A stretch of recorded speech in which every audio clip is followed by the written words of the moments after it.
Palavra da Verdade, com Hernandes Dias Lopes. Eu quero convidar a todos para lermos em Apocalipse capítulo 1, versos 9 a 13. Apocalipse capítulo 1, versos 9 a 13.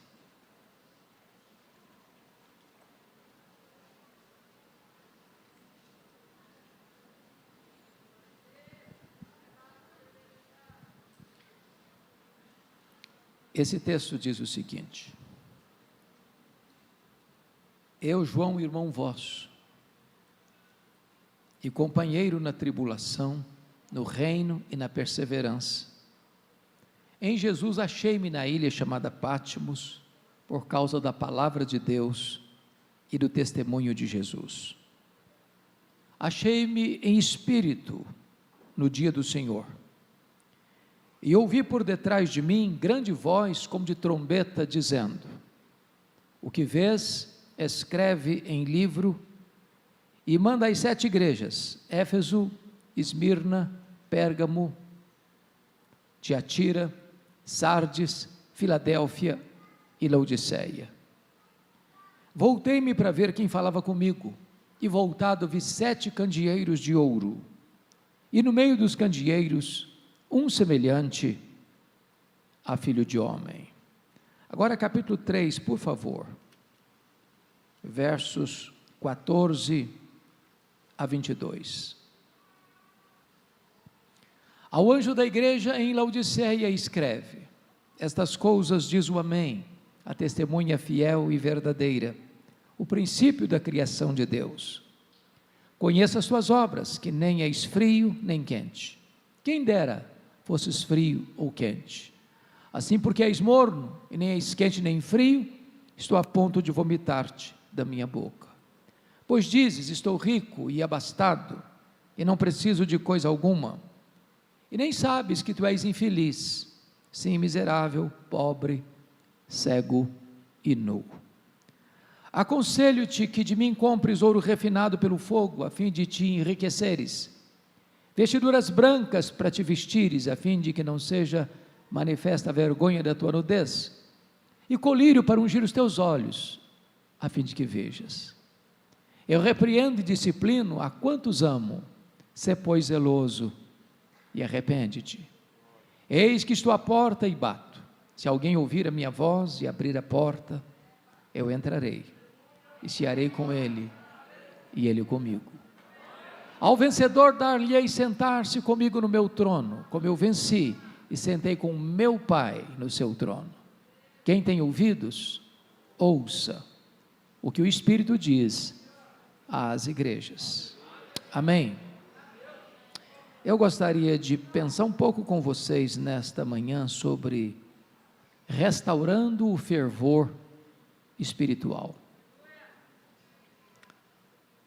Os anos mais difíceis e mais amargos sobre a igreja primitiva haviam começado.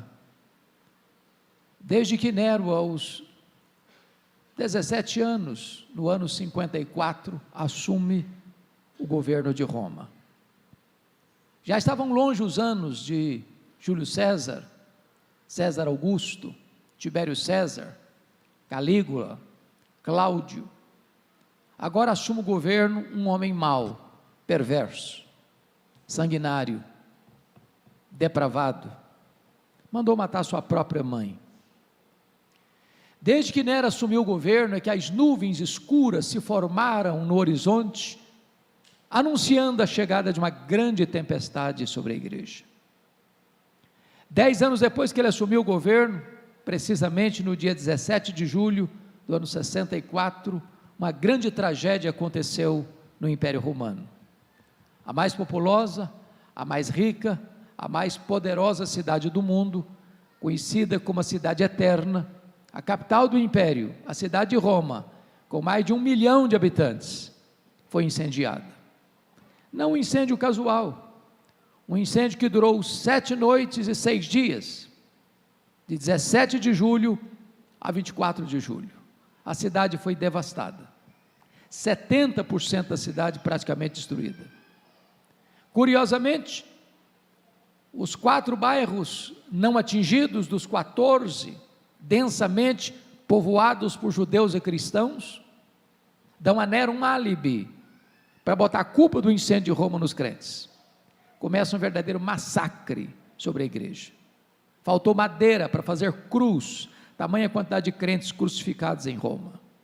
Quando não tinha mais madeira para fazer cruz, os crentes eram amarrados nos postes, cobertos de piche e queimados vivos, para iluminar as noites de Roma. Um verdadeiro massacre. 2 anos depois, ano 66, explode a guerra judaica. Vocês sabem que os zelotes nunca foram favoráveis ao governo de Roma em Israel. E uma sinagoga judaica fora profanada em Cesareia Marítima. Isso foi o estupim, a gota d'água para começar uma rebelião, uma guerra chamada de guerra judaica. Obviamente, uma guerra desproporcional. Jamais Israel, tão pequeno, sem recursos, poderia resistir ao poderio militar de Roma. Pois bem, Roma manda para lá o general Tito para tentar contornar aquele motim. 2 anos depois, ano 68, Nero é deposto pelo Senado romano e comete suicídio. 2 anos depois, ano 70, a rebelião em Israel está incontrolável e o general Tito cercou a cidade de Jerusalém. Quando não tinha qualquer chance de resistência, ele invadiu Jerusalém, destruiu Jerusalém, arrasou o templo de Jerusalém, cumprindo a promessa de Jesus que não ficaria pedra sobre pedra, e promove aquilo que nós chamamos de a maior diáspora, da maior dispersão dos judeus de todos os tempos, desde o ano 70 a 14 de maio de 1948, quando Israel retorna para o seu território. Nesse mesmo ano 70, o imperador Vespasiano inaugura o Coliseu Romano, o Anfiteatro da Morte, que numa festa de inauguração de 100 dias, mais de 10.000 crentes foram mortos com requinte de crueldade. Os crentes eram enrolados em peles de animais, jogados nas arenas, para os cães morderem, para os touros pisarem, para os leões esfaimados da Líbia devorarem. Um verdadeiro massacre. Ano 81, assume o governo de Roma Domiciano. Esse homem foi chamado de segundo Nero, ou Nero redivivo, por causa da maneira tão violenta com que perseguiu a igreja. Foi este o primeiro imperador na história a arrogar para si o título de Senhor e Deus, pois foi este imperador que deportou o apóstolo João, então pastor da igreja de Éfeso, capital da Ásia Menor, para esta ilha vulcânica do mar Egeu, uma espécie de colônia penal, onde ele deveria morrer na solidão em trabalhos forçados, embora já tão velho ele estava. Pois bem, amados irmãos, a intenção de Domiciano certamente era jogar uma pá de cal na igreja sofrida e calar a voz do último apóstolo do Senhor Jesus, uma vez que todos os outros apóstolos já estavam mortos, e todos eles mortos pelo viés do martírio. João era o último representante do grupo apostólico. Entretanto, quando João vai fazer a análise desses acontecimentos, ele não diz que foi mandado para lá por um decreto ou por uma ordem de Domiciano, mas ele relata no capítulo 1, versículo 9, que ele foi para lá por causa da palavra de Deus e do testemunho do Senhor Jesus. Os homens maus, com poder nas mãos, podem pensar que eles controlam a história, que eles têm as rédeas da história em suas mãos, mas quem dirige a história é o nosso Deus, Ele dirige o nosso destino. É curioso que quando todas as portas foram fechadas para João na terra, Deus abriu-lhe uma porta no céu e disse para João: sobe para cá, e eu te mostrarei as coisas que não talvez aconteçam, não as coisas que podem acontecer, eu te mostrarei as coisas que devem acontecer. Em tempos de crise, irmãos, em tempos de guerra, como estamos vivendo hoje, talvez a situação mais constrangedora depois da Segunda Guerra Mundial, nós não sabemos exatamente onde isso vai parar, mas Deus continua no trono. Aleluia. Deus não perdeu as rédeas da história. A nossa vida não está nas mãos dos homens, a nossa vida está nas mãos de Deus. Era um dia de domingo, era o dia do Senhor, quando João escuta atrás dele uma voz como de trombeta dizendo: o que vês, escreve em livro e manda às 7 igrejas: Éfeso, Esmirna, Pérgamo, Tiatira, Sardes, Filadélfia e Laodiceia.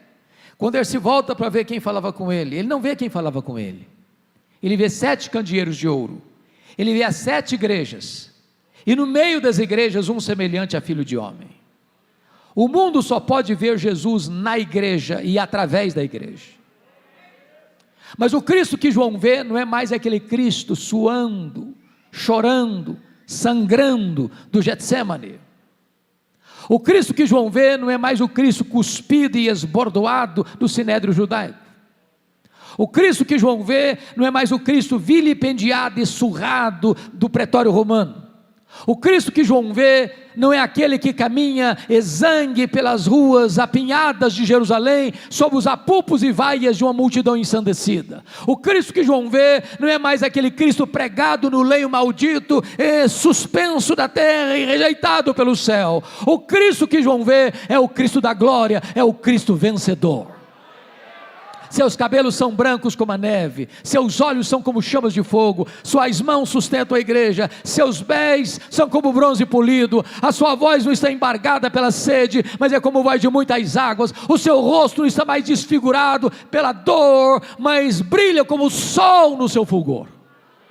Quando João vê o Cristo da glória, ele cai como morto aos seus pés, e o Senhor põe a mão direita sobre ele e diz: não temas, João, não temas. Eu sou o primeiro e o último. Eis que eu estive morto, mas estou vivo pelos séculos dos séculos, e tenho as chaves da morte e do inferno.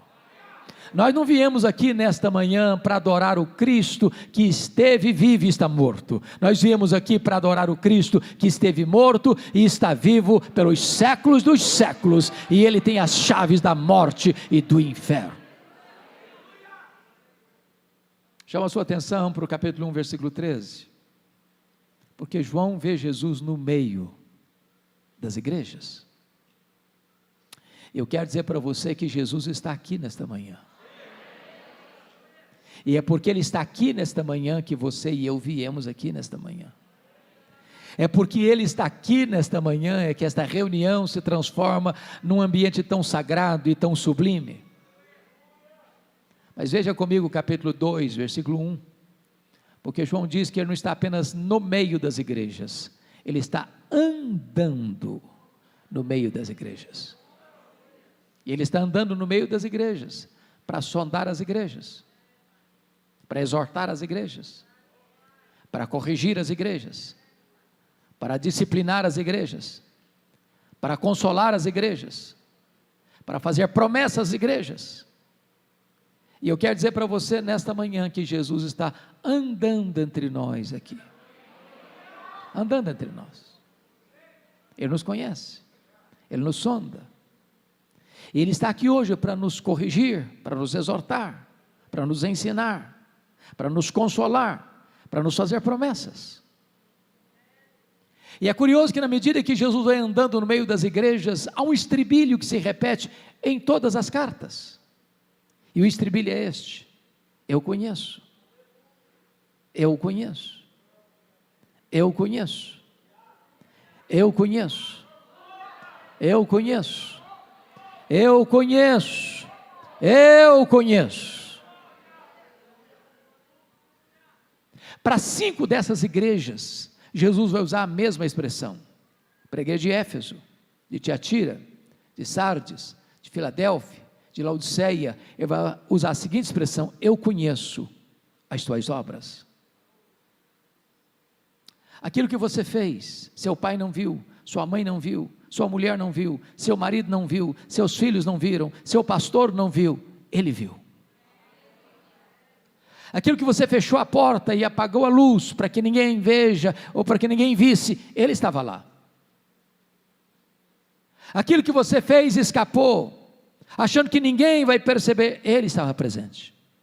Ninguém pode esconder nada daquele cujos olhos são como chamas de fogo.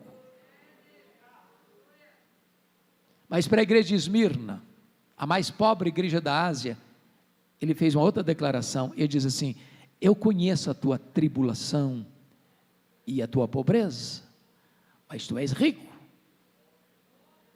Eu quero dizer para você, meu irmão, minha irmã, que Jesus conhece a sua tribulação, a sua dor, as suas angústias, as suas noites indormidas, as suas madrugadas insones, as suas lágrimas copiosas, os dramas que machucam a sua vida. Ele sabe o que você está passando, Ele sabe quem é você, Ele conhece o seu passado, Ele conhece o seu presente, Ele conhece o seu futuro, Ele conhece a realidade que você vive. E Jesus me choca com o seu diagnóstico, porque ele diz assim: eu conheço a tua pobreza, mas tu és rico. Pastor Vitor Hugo, todos nós aqui temos uma noção do que significa uma igreja rica. O que é uma igreja rica no nosso conceito humano? É uma igreja que tem muitos membros, é uma igreja que tem um templo suntuoso, é uma igreja que tem um orçamento financeiro robusto, é uma igreja que tem muita gente influente na sociedade. Esse é o nosso conceito de uma igreja rica.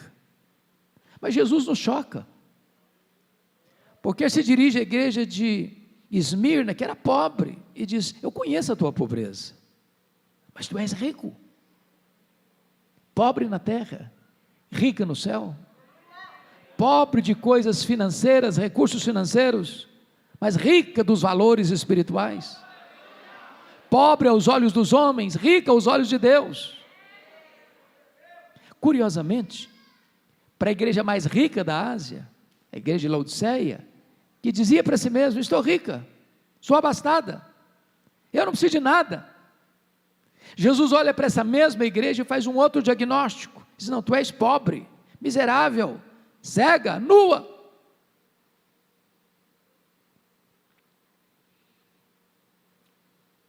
O que é muito importante para nós não é sermos ricos aos olhos dos homens, mas sermos ricos aos olhos de Deus. Mas para a igreja de Pérgamo, Jesus vai usar uma outra expressão. Ele vai dizer o seguinte: eu conheço o lugar onde tu habitas, onde está o trono de Satanás. Por que Jesus disse isso para Pérgamo, para a igreja de Pérgamo? Eu gostaria de sugerir duas possibilidades. Vocês sabem que Pérgamo era a segunda maior cidade da Ásia Menor, só perdia para a capital, que era Éfeso. Eu creio que essa declaração de Jesus tem a ver com dois aspectos. Primeiro, quando se fez uma eleição para escolher qual cidade da Ásia construiria o primeiro templo de adoração ao imperador romano como uma divindade, Pérgamo ganhou a concorrência de Éfeso. Ali se constrói o primeiro templo de adoração ao imperador romano como uma divindade na Ásia Menor. E penso que Jesus está dizendo o seguinte: qualquer lugar onde um homem é venerado, aí está o trono de Satanás, porque o humanismo idolátrico é satânico.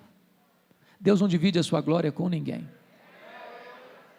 Segundo lugar, Pérgamo hospedava o templo de Esculápio. Esculápio era conhecido como Deus da cura. Esculápio era representado por uma serpente. Pessoas do mundo inteiro iam a Pérgamo para serem curadas. É por isso que você vai ao seu médico até hoje, você vai ver bordado no jaleco branco do seu médico uma serpente. Isso vem de Pérgamo, isso vem de Esculápio, isso vem do Deus da cura. Talvez o que Jesus esteja dizendo para nós é o seguinte: qualquer lugar onde o homem fabrica uma imagem, fabrica um ídolo, fabrica um Deus, e se prostra diante dele, aí está o trono de Satanás. Porque o ídolo é nada, ele é pau, ele é pedra, ele é gesso, ele é mármore, ele é metal, ele tem boca e não fala, mãos e não apalpa, pés e não anda, ele tem boca mas não sai som nenhum. Mas o que está por trás do ídolo, diz Paulo, são os demônios. Porém, o que me impressiona é que na mesma cidade onde está o trono de Satanás, o Senhor Jesus planta uma igreja para adorar o Rei dos Reis e o Senhor dos Senhores. Jesus conhece a igreja, Jesus conhece a geografia da igreja, Jesus conhece o contexto da igreja. E Ele está andando no meio das igrejas. E na medida que Ele vai andando no meio das igrejas, Ele tem elogios a fazer e Ele tem censuras a fazer. Por exemplo, para 2 igrejas Ele só tem elogios, não tem censura. Para quais igrejas? Para Esmirna, a mais pobre, para Filadélfia, a mais fraca. Ele diz: eu conheço as tuas obras, tu tens pouca força, mas eu coloquei diante de ti uma porta aberta, e a porta que eu abro, ninguém fecha, e a porta que eu fecho, ninguém abre. O que é importante para a igreja é ser fiel ao Deus Todo-Poderoso. Mas para 4 igrejas, meus irmãos, o Senhor Jesus faz elogios e faz censuras. Primeiro, Ele elogia a igreja de Éfeso. A igreja de Éfeso era uma igreja biblicamente saudável, não suportava os falsos apóstolos, odiava as obras dos nicolaítas.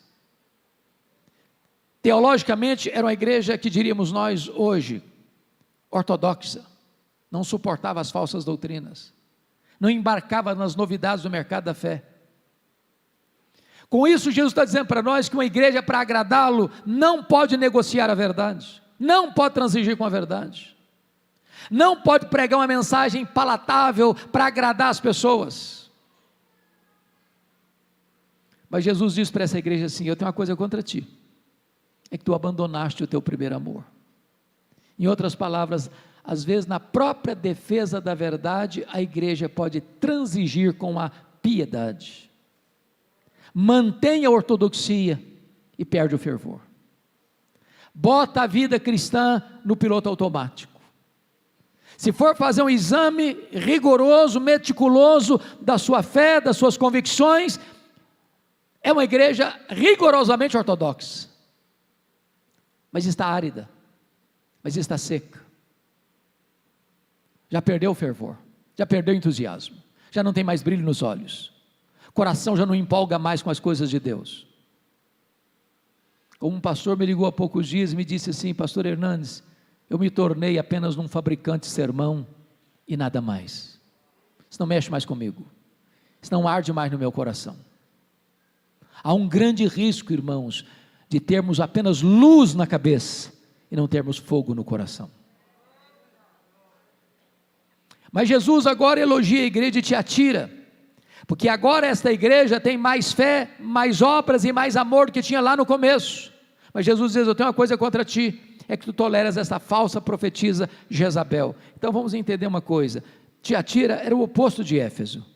Éfeso tinha doutrina, mas não tinha amor. Tiatira tinha amor, mas não tinha doutrina. Em outras palavras, nós poderíamos ser a igreja mais amável, mais acolhedora, mais simpática da cidade. Se nos faltar essa doutrina, essa igreja não agrada a Jesus. Nós não podemos separar o que Deus uniu: teologia e ética, doutrina e vida, credo e conduta. As coisas caminham juntas. Você precisa ter luz na mente e fogo no coração. Você precisa crer na verdade, mas essa verdade precisa descer ao seu coração e levar você a uma vida piedosa. A ortodoxia é boa, ela é insubstituível, mas a ortodoxia morta mata. Há muitos crentes que são ortodoxos, mas estão áridos, estão secos como um deserto. O problema não é a ortodoxia, o problema é que abandonaram o primeiro amor. Mas olhem comigo a igreja de Pérgamo. Jesus elogia aquela igreja, porque a gente fiel ali, como seu líder Antipas, que foi martirizado. O texto bíblico não diz como ele foi martirizado, mas a história diz que ele foi martirizado dentro de um boi de bronze incandescido. Mas nessa mesma igreja, onde o seu líder, o seu pastor, está pronto a morrer por Jesus e dar a sua vida pela sua fé, tem gente flertando com as doutrinas de Balaão e vivendo uma vida mundana. Pelas minhas andanças pelo Brasil, Deus tem me dado a bênção de já pregar em mais de 1.500 igrejas, das mais diferentes denominações. Me perguntam assim às vezes: ô pastor, qual a avaliação que o senhor faz da igreja evangélica brasileira? Às vezes, sabendo que eu sou um pastor presbiteriano, perguntam assim: e a sua denominação, como é que anda? Como é que está? Às vezes a pergunta é mais específica ainda: como é que está a igreja que o senhor é pastor?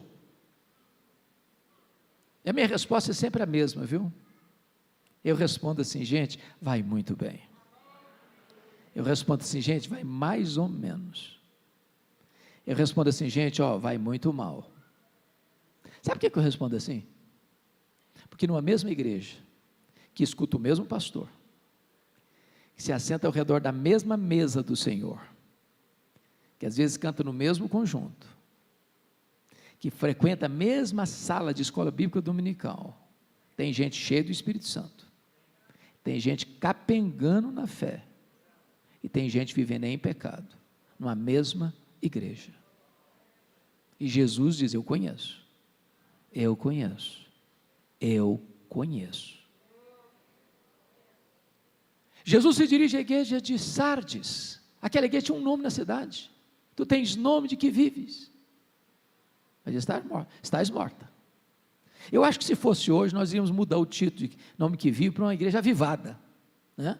Quem passasse na rua lá ficava impressionado com fervor, com entusiasmo. Mas é curioso, irmãos, que Jesus, ele não se deixa impressionar pelo nosso verniz religioso, pelos nossos cacuetes. Vitor Hugo, eu tenho pregado em algumas igrejas que eu chamaria de ultraconservadores. Sabe o que é uma igreja ultraconservadora?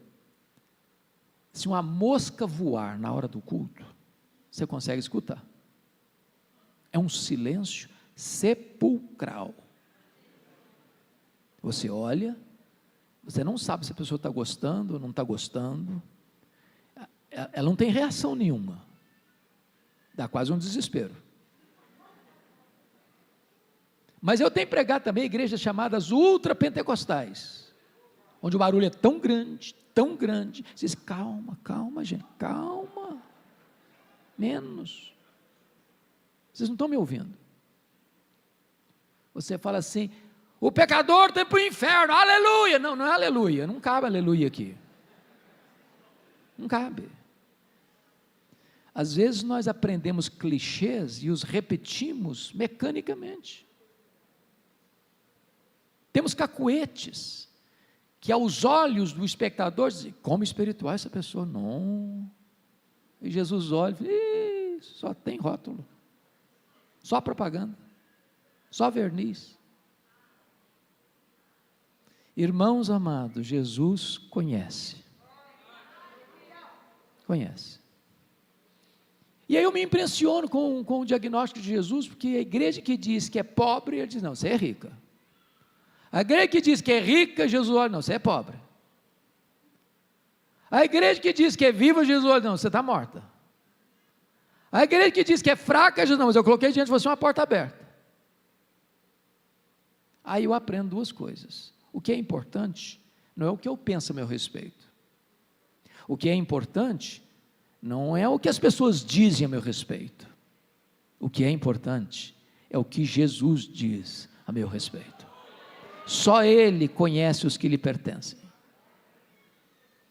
Pastor Hugo, por mais experiente no ministério, os demais pastores aqui presentes, têm suas ovelhas, amam suas ovelhas, mas eles, nem eu, nem ninguém de nós, é capaz de rigorosamente saber quem é do Senhor. Mas lá escrito está, 2 Timóteo 2,19, o Senhor conhece os que lhe pertencem. Eu conheço.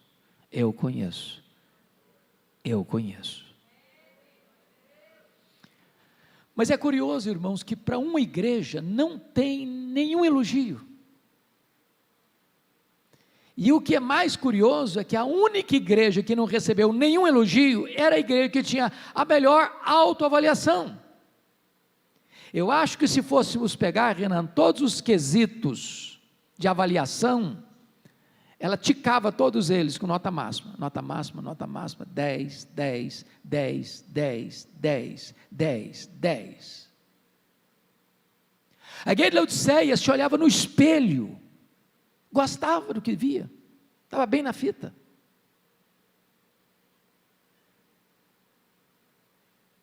Ela não tinha nenhuma crítica a fazer a ela mesma, só avaliação positiva.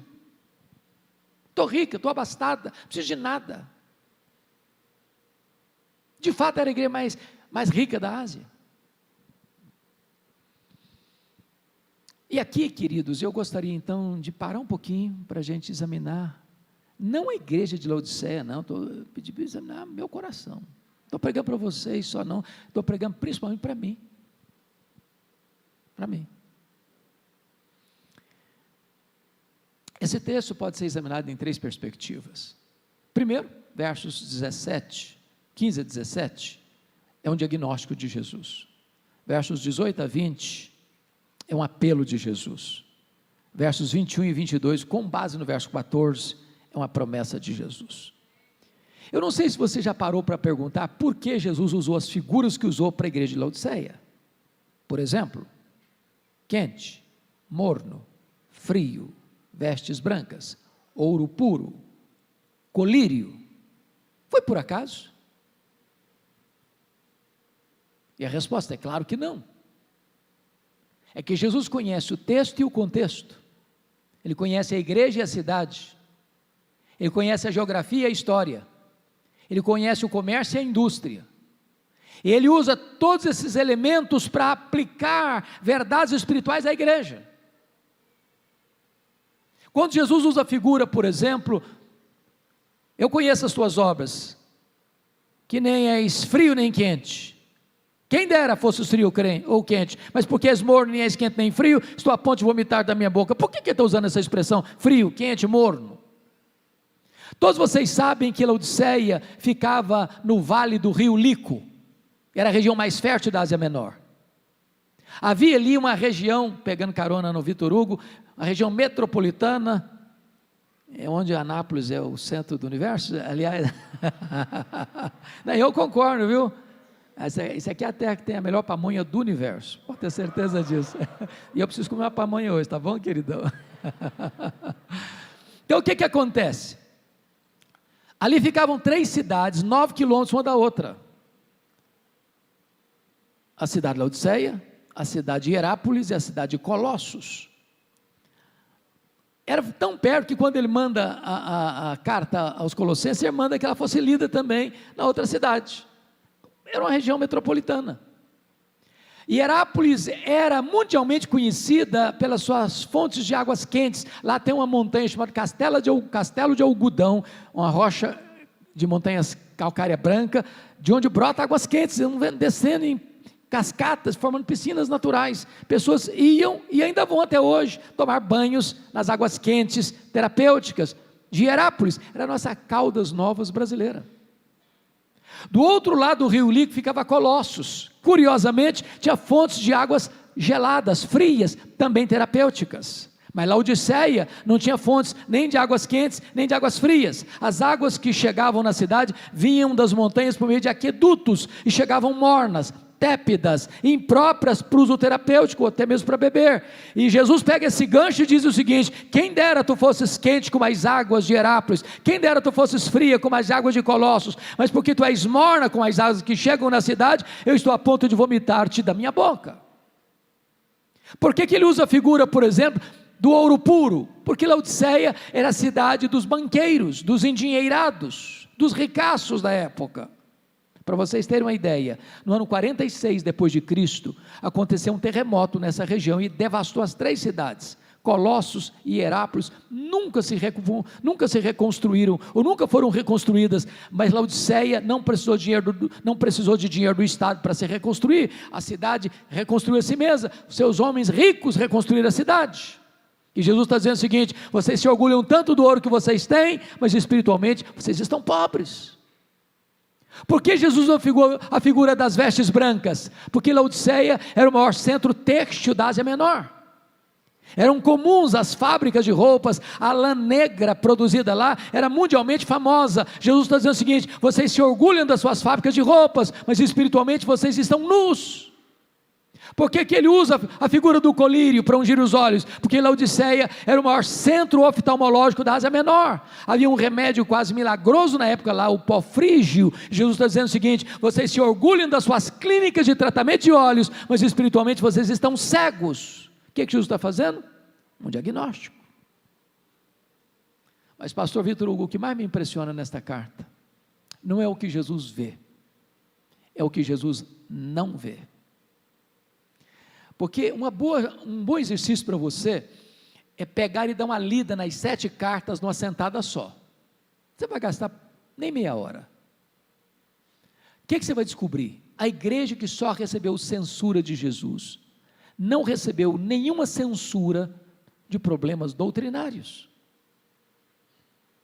Não tem falsos apóstolos, não tem falsos mestres, não tem falsos profetas, não tem doutrina de Nicolaíta, não tem doutrina de Jezabel, não tem nenhum problema doutrinário ameaçando a igreja. Diríamos nós hoje que Laodiceia era uma igreja ortodoxa, biblicamente irreparável. Mas essa igreja ortodoxa está provocando náuseas no Senhor Jesus. Leia as 7 cartas. E vocês não verão nenhuma denúncia de Jesus de problemas morais, como tinha em Pérgamo, como tinha em Tiatira, como tinha em Sardes. Não tem problema moral na igreja, não tem escândalo na igreja, não precisa aplicar disciplina eclesiástica na igreja. A igreja era saudável teologicamente e saudável moralmente. A igreja gozava de um bom conceito na cidade, e a igreja gozava de um bom conceito dentro dela, no espelho. Mas essa igreja ortodoxa e ética está provocando náuseas no Senhor Jesus. Leia as 7 cartas. E vocês não verão qualquer denúncia de Jesus de problemas financeiros. Tinha pobreza em Esmirna, tinha pobreza em Filadélfia. A igreja de Laodiceia era rica. Rica. Eu acho que os teólogos da prosperidade não fariam sucesso lá, todo mundo já era rico. Mas essa igreja próspera financeiramente está provocando náuseas no Senhor Jesus. Leia as cartas. E vocês não verão qualquer sinal de perseguição política. Lá em Laodiceia tinha perseguição religiosa em Éfeso, tinha perseguição política em Pérgamo. A igreja de Laodiceia está em paz, no mundo em ebulição, ela está em paz. Ela é uma ilha de paz no mundo em convulsão. Era ortodoxa, era ética, era próspera e vivia em paz. Gozava de bom conceito na cidade e gozava de excelente conceito no espelho. Mas esta igreja está causando náuseas no Senhor Jesus. Então, uma pergunta é necessária: o que Jesus viu nessa igreja que tanto sofrimento trouxe para ele? E eu vou lhe dizer uma coisa: se eu morasse lá naquele tempo, e se você morasse lá naquele tempo, sabe qual a igreja que você e eu iríamos procurar para sermos membros? Igreja de Laodiceia. Era a melhor igreja, disparadamente a melhor igreja. Mas o que Jesus viu nessa igreja que o tanto fez sofrer? Porque náusea é pior que dor, é um desconforto. Se você fica em pé está ruim, se você senta piora, se você deita o mundo roda, é um desespero. O que Jesus viu nessa igreja, irmãos, foi uma coisa só: falta de fervor espiritual. E falta de fervor espiritual, irmãos, muitas vezes só Jesus consegue detectar. Eu tenho aprendido, pastor Vitor Hugo, que não tem a ver com estilo de culto. Tem gente que pensa que é o estilo de culto que determina o fervor espiritual. Você pode ter fervor espiritual numa pessoa que está lá sozinha, se derramando diante de Deus, não está nem falando direito, só está balbuciando como Ana, está derramando a alma. E você pode ter falta de fervor espiritual num acampamento onde os brados estão lá ecoando e espantando os inimigos, como está lá em 1 Samuel capítulo 4, onde a arca foi roubada, porque não havia santidade. Irmãos amados, eu não tenho dúvidas, rodando essa nação de ponta a ponta e falando em tantos lugares, o que falta na igreja evangélica brasileira é fervor espiritual, quebrantamento, choro pelo pecado, arrependimento verdadeiro, fome da palavra, sede de Deus, sede de oração, sede de avivamento, clamor aos céus. Muitas vezes a igreja evangélica brasileira deixou o cristocentrismo, como nós cantamos agora há pouco, Cristo é tudo para mim, Cristo é tudo para mim, para pregar uma outra mensagem, antropocêntrica, é o homem no centro. Parece que Deus virou até um despachante celestial para atender a necessidade das pessoas. Precisamos de resgatar o fervor espiritual, precisamos clamar por um verdadeiro avivamento, precisamos clamar aos céus, para que o céu se fenda, o Espírito Santo seja derramado, e a igreja receba um novo impulso da graça de Deus, para viver uma vida de piedade, de santidade, que vai impactar a família, que vai impactar o bairro, que vai impactar a cidade, que vai impactar o estado, que vai impactar a nação, que vai impactar o mundo. Precisamos desse fervor, queridos, precisamos desse fervor. Depois do diagnóstico, Jesus vai fazer um apelo, e no verso 18, ele começa assim: aconselho-te, que de mim compres ouro refinado pelo fogo, para te enriqueceres, vestiduras brancas para te vestires, a fim de que não seja manifesta a vergonha da tua nudez, e colírio para ungir os teus olhos, a fim de que vejas. Eu me impressiono com isso, porque Ele é o Senhor da igreja, Ele é o dono da igreja, Ele pode dar ordens à igreja, mas Ele se apresenta dando conselhos. Aconselho-te. E Ele se apresenta como um mascate, como um vendedor ambulante. Ele tem um produto para vender, e o produto é essencial, e o preço é de graça. Aconselho-te que de mim compres, que de mim compres, que de mim compres, que de mim compres. Sabe o que Jesus está nos ensinando aqui? É o segredo para restaurarmos o fervor espiritual. Eu não sei se vocês, o Renan está muito jovem ainda, eu acho que na década de 90, você devia ser o quê? 10, 12 anos. Mas o Vitor Hugo se lembra disso, na década de 90, a onda de busca de avivamento no Brasil. De norte a sul, de leste a oeste da nação, as igrejas orando por avivamento. Eu estou tão feliz, porque está voltando essa busca de avivamento.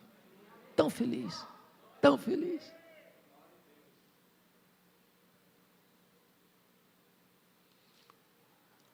E sabe, irmãos,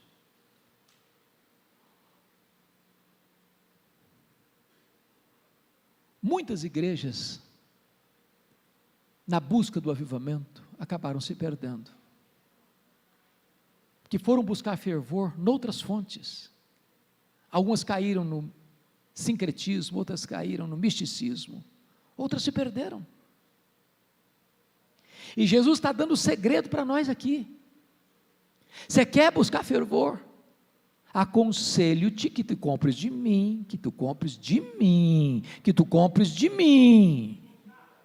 Em outras palavras, só Jesus tem o poder de restaurar a sua igreja, só Jesus pode derramar o seu Espírito sobre a igreja, só Jesus pode aquecer o coração da igreja, como aconteceu com aqueles 2 caminhantes de Emaús. Quando os olhos se abrem para reconhecer Jesus, o coração aquece, e quando os olhos se abrem, o coração aquece, os pés se apressam, e quando os olhos se abrem, o coração aquece, os pés se apressam, você abre a boca para dizer: Ele está vivo, Ele é tudo para mim.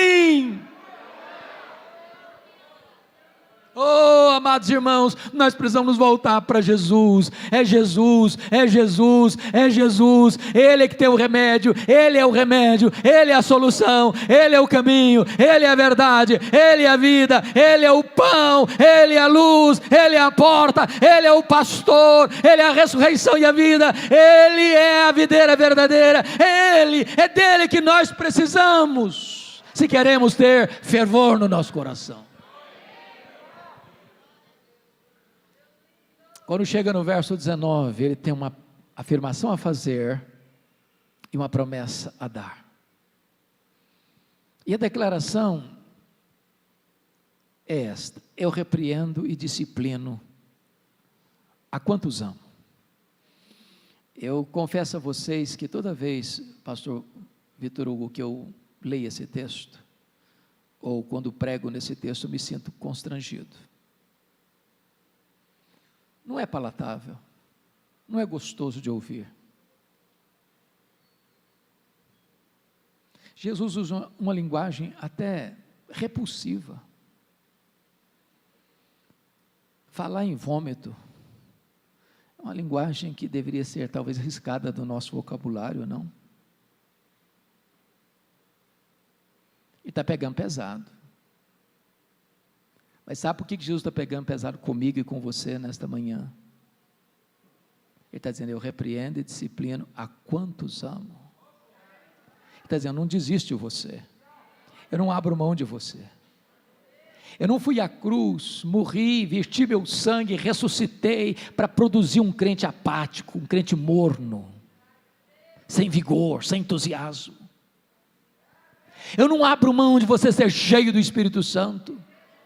Eu não abro mão de você ser um crente cheio da graça, cheio do poder.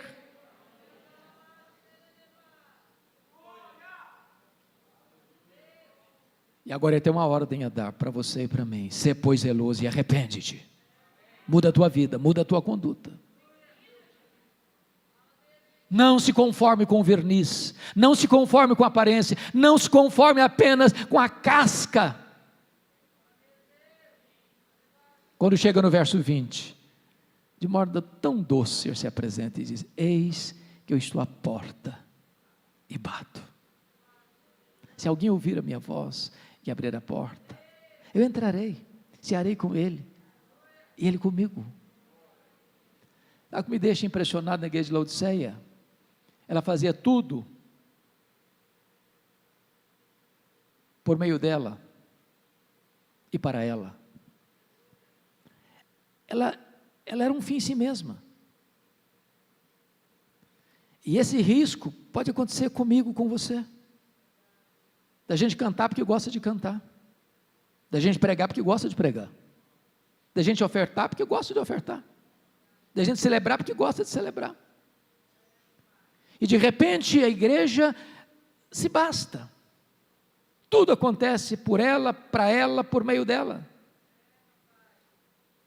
E o que mais me choca é que esta igreja que olha no espelho e canta quão grande és tu diante do espelho, nem percebeu que ela fazia tudo por meio dela e para ela, e Jesus estava do lado de fora, querendo entrar.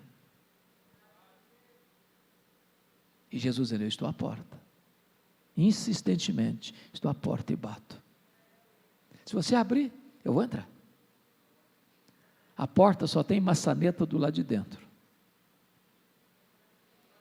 Agora, que Jesus queira cear conosco é um milagre, mas que Ele nos convide a cear com Ele é um milagre, mas que Ele queira cear conosco é graça.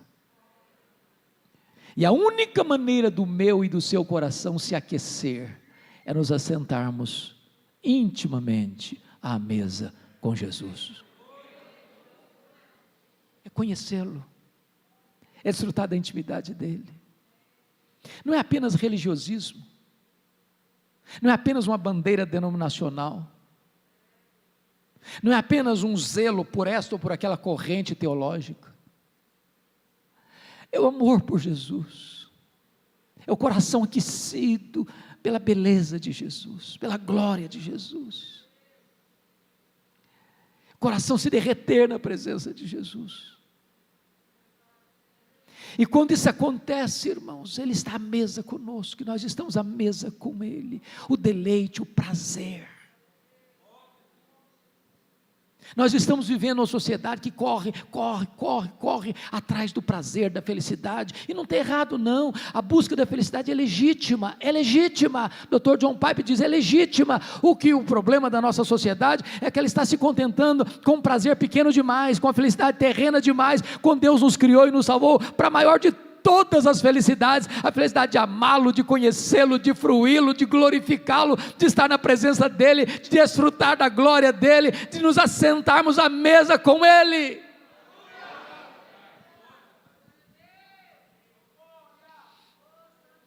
Depois deste apelo, Jesus vai fazer a promessa.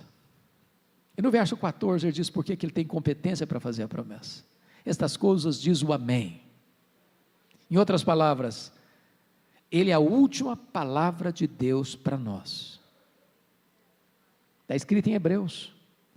Tendo Deus outrora falado muitas vezes, de muitas maneiras, aos pais, pelos profetas, nesses últimos dias, nos fala pelo Filho. A revelação foi progressiva até Jesus, mas não a partir de Jesus. Se não escutarmos Jesus, não tem mais novidade para nós. Só nos restaria uma expectativa horrível de juízo. Escute Jesus. Ele é o amém de Deus para você. Estas coisas diz o amém. A testemunha fiel e verdadeira, porque o que ele fala, ele cumpre, e o que ele faz, ninguém pode impedir sua mão de fazê-lo. Ele é o princípio da criação de Deus, no sentido de que ele é o agente da criação de Deus. Se ele do nada criou o universo, ele é poderoso para restaurar o fervor espiritual no seu coração. E a promessa está no verso 21, ao vencedor dar-lhe-ei sentar-se comigo no meu trono, como eu venci e sentei com meu Pai no seu trono. Para uma igreja que gostava de dinheiro, Jesus está dizendo, eu tenho coisa melhor que dinheiro para você, eu tenho o trono. Mas quem se assentará publicamente com Jesus no trono? Quem assentou-se intimamente com ele à mesa. E o texto termina assim, quem tem ouvidos, ouça o que o Espírito diz às igrejas. Em 2011 eu fui visitar essas 7 igrejas, e eu confesso que em vários momentos não contive as lágrimas, porque estas 7 igrejas estão literalmente mortas, todas elas, pedras reviradas, escombros, uma vaga lembrança de uma igreja que viveu no passado. No lugar onde estavam essas igrejas, hoje, não tem sequer 1% de crentes. Agora sabem por que essas igrejas morreram? Porque elas não ouviram o que o Espírito Santo disse a elas. Este ano nós vamos comemorar 505 anos de reforma protestante. A Europa não tem o que comemorar. As igrejas na Europa estão morrendo. A Europa hoje, o berço do protestantismo, é um continente pós-cristão.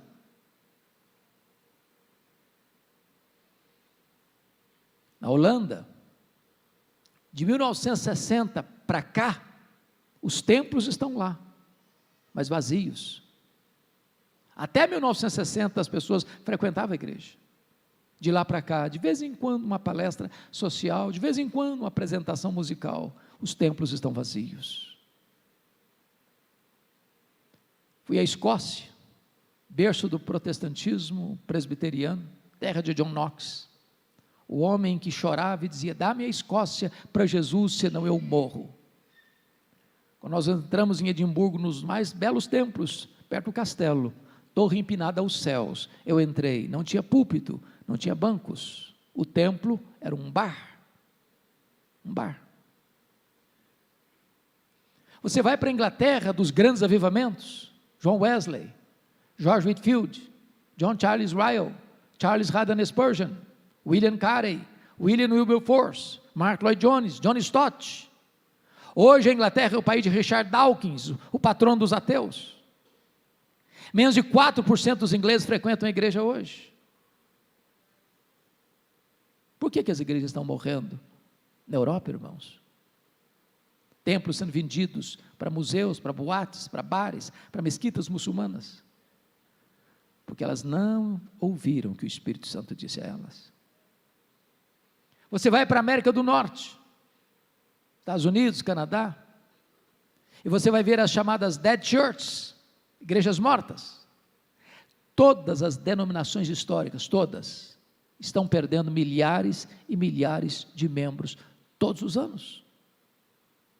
Os seminários que formaram teólogos, missionários, pastores, que foram para o mundo todo, hoje tomados de assalto pelos liberais, ensinam a morte. igrejas desidratando. Há 3 anos eu estava pregando numa conferência, lá nos Estados Unidos, e terminada aquela conferência, eu fui pregar numa igreja Assembleia de Deus. O percurso do hotel à igreja era meia hora de carro. O pastor me mostrou, Vitor Hugo, 11 templos vazios que estavam sendo vendidos nesse breve percurso. Não tinha mais gente para frequentar. Sabe por que as igrejas estão morrendo na América, irmãos? Porque elas não estão ouvindo o que o Espírito Santo diz a elas. Agora olha para o Brasil. Nós temos hoje aqui no Brasil denominações inteiras que já se sucumbiram ao liberalismo. Nós temos seminários aqui no Brasil hoje que não acreditam mais que a Bíblia é a palavra de Deus. E vou lhes dizer algo muito solene. Uma igreja que subscreve o liberalismo, no mesmo dia, ela assina o seu atestado de óbito. Não tem anticorpos. No dia que a igreja deixar de crer que esse livro é a palavra de Deus, ela não tem mais o que pregar. No dia que ela achar que esse livro aqui precisa ser julgado pela cultura, não é a cultura que julga a Bíblia, não, esse livro está desatualizado, porque esse livro foi lá para aquele tempo, o mundo mudou, a cultura mudou, a sociedade mudou, o pensamento mudou, a cosmovisão mudou, então a Bíblia precisa se curvar, se ficar de cócoras diante da cultura, não tem mais o que pregar. Olha o Brasil, irmãos. Há poucos dias um pastor me ligou e disse assim: pastor Hernandes, a minha denominação não batizou um crente por igreja por ano em média.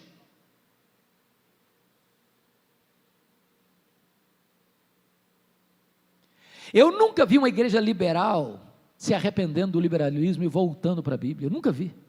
Parece que não tem exemplo na história. Eu nunca vi uma igreja liberal batizando crentes, recebendo gente por conversão, nunca vi uma igreja liberal sendo usada por Deus para um grande avivamento, eu nunca vi, e nós não veremos mesmo. Olha para o Brasil, irmãos, e vocês verão mega igrejas, mega templos, lotados, mas não tem evangelho.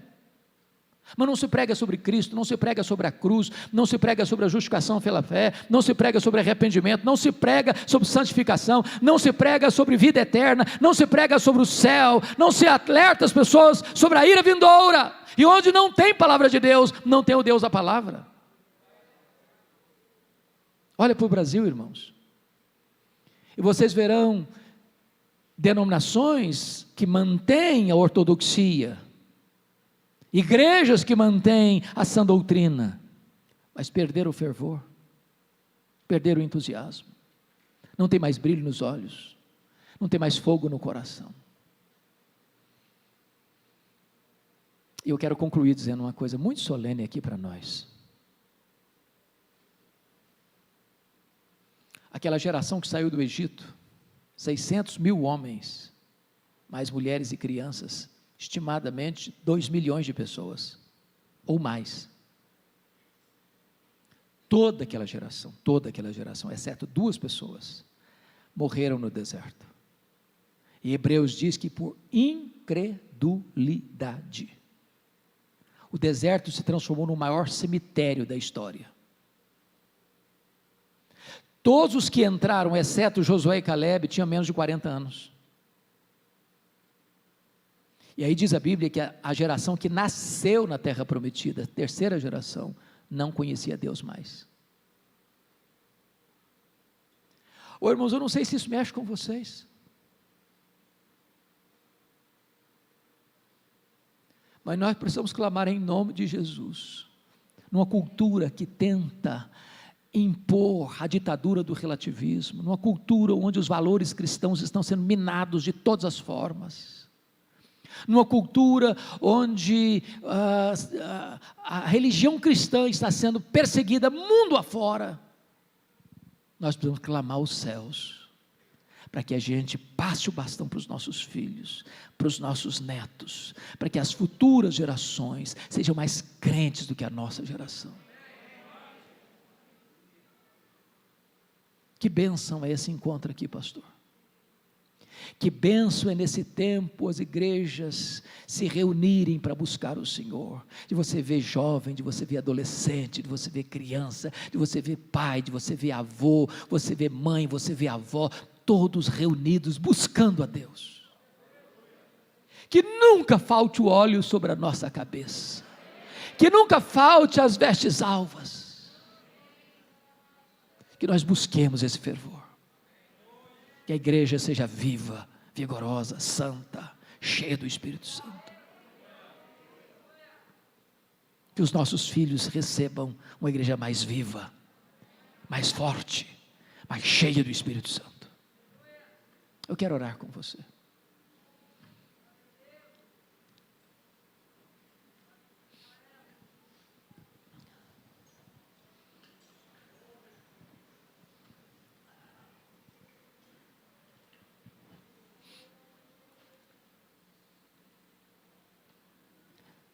Senhor Deus, Tu estás neste lugar, o nosso amado Redentor, o Rei da Glória, aquele que venceu a morte, desbaratou os principados e potestades na cruz, aquele que está no trono e voltará, e colocará todos os seus inimigos debaixo dos seus pés, aquele que é o cabeça da igreja, o dono da igreja, o edificador e protetor da igreja. Tu estás aqui, e o que nós te pedimos, Deus, é: não nos permita jamais nos acomodar, não permita jamais que coloquemos um verniz em cima de um madeiramento apodrecido. Não permita jamais que a nossa vida seja uma propaganda enganosa. Por amor do Teu nome, reaviva o nosso coração. Reaviva o nosso coração. Não queremos trazer náuseas a Ti, Jesus. Tem misericórdia de nós. Perdoa-nos. Limpa-nos, lava-nos, quebranta-nos, vivifica-nos. Por amor do Teu nome, Senhor, sopra sobre nós o Teu sopro nesta manhã. Remove as cinzas, Senhor, acende as brasas, inflama a nossa alma. Que o melhor daquilo que já vivemos até hoje, meu Deus, sejam medidas mínimas do que hás de fazer em nós, por nós e através de nós daqui para frente. Nós não queremos apenas ouvir do que Tu fizeste no passado, coisas grandes, portentosas, grandes avivamentos espirituais. Faz de novo, Senhor, faz de novo no nosso tempo, na nossa geração, por amor do Teu nome. Restaura a nossa sorte. Levanta a Tua igreja, Senhor, na força e no poder do Espírito, para que ela possa ser um farol a brilhar, para que ela seja ousada no testemunho, para que ela jamais se curve diante da perseguição ou da sedução deste mundo, mas para que ela seja uma igreja santa, viva, operosa, para o louvor da Tua glória. Bendito é o Teu nome, Senhor. Bendito é o Teu nome. Nós Te adoramos, em nome de Jesus. Aleluia. Amém.